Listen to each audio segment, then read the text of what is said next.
नमस्कार भक्तों, B blog 100 के में आप सभी भक्तों को फिर से एक नए वीडियो में स्वागत करते हैं। और आज का कथा भगवान शिव और नंदी की कथा है, जिसे सुन करके आप भी बहुत प्रसन्न होंगे और आपको भी बहुत खुशी होगी। तो इससे पहले अगर आप हमारे इस चैनल में नए हैं तो हमारे इस चैनल को सब्सक्राइब कर लीजिए, ताकि मैं शिव के संबंधित जो भी वीडियो डालूं आप सभी के पास सबसे पहले पहुँचे।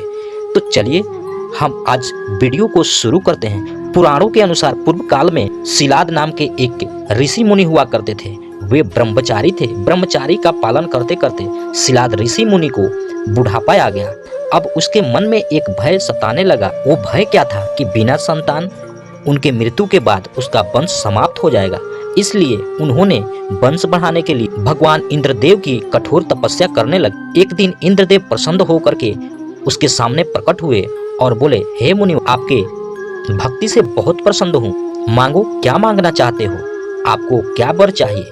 इंद्रदेव, मुझे वरदान दीजिए कि मुझे ऐसे पुत्र की प्राप्ति हो जिसे मृत्यु छू ही न सके। भगवान इंद्र बोले, मुनिवर, ऐसा पुत्र देने में मैं असमर्थ हूँ। आपके ये इच्छा देवों के देव महादेव ही पूरा कर सकते हैं। भगवान इंद्र बोले, हे मुनिवर, आप महादेव की तपस्या करिए, आपकी मनोकामना महादेव जरूर पूर्ण करेंगे। भगवान इंद्र के कहने के अनुसार शिलाद घने जंगल के बीच बैठकर महादेव की तपस्या में जुड़ गए और कई सालों की कठोर तपस्या के बाद उसके भक्ति से प्रसन्न होकर के महादेव उसको दर्शन देते हैं। और महादेव बोलते हैं कि हे मुनिवर, आपके तपस्या से मैं बहुत प्रसन्न हूँ, बोलो तुम्हें क्या चाहिए। शिलाद बोले, हे प्रभु, मुझे आप ही की तरफ पुत्र चाहिए जिसे मृत्यु छू न सके। और महादेव बोले, हे मुनिवर, ऐसे तो मैं सारे जगत का पिता हूँ, फिर भी तुम मेरे पिता बनोगे और मैं आपके पुत्र बनूंगा।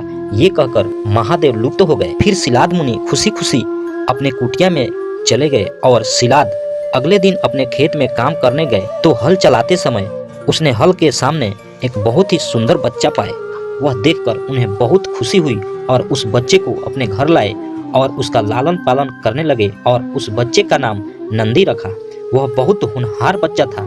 नंदी ने बड़ा होने के उपरांत उन्होंने अनेक ज्ञान प्राप्त किया और वो तपस्या भी करने लगा। तपस्या उपरांत उसके दिमाग में आया कि क्यों न मैं महादेव शिव के साथ रहने का वरदान मांगू। बहुत दिन तपस्या के बाद फिर से महादेव प्रकट हुए और बोले, नंदी, बोलो तुम्हें क्या वरदान चाहिए। तो नंदी ने बोले, हे महादेव, मैं हमेशा आप ही के साथ रहना चाहता हूँ।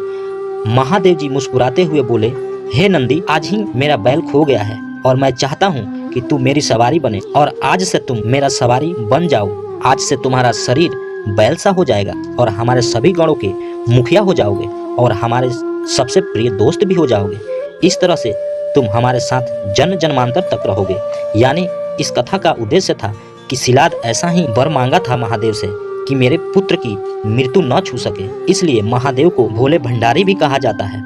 महादेव से आप सच्चे दिल से कुछ भी मांगोगे आपको जरूर मिलेगा। और भगवान शिव की मूर्ति के पास जो नंदी की मूर्ति रहती है, उसके कानों में आप सच्चे दिल से कुछ भी मांगोगे तो वो नंदी महादेव शिव तक आपका संदेश पहुंचाते हैं और आपके सारे काम बन जाते हैं। यह हमारी जानकारी आप सभी को कैसे लगी और यह हमारी जानकारी आप सभी को अच्छी लगी है तो हमारे साथ बनने के लिए हमारे इस YouTube चैनल को सब्सक्राइब कर लीजिए, ताकि मैं इस तरह के जितने भी वीडियो डालूं आप सभी के पास सबसे पहले पहुंचे। हर हर महादेव।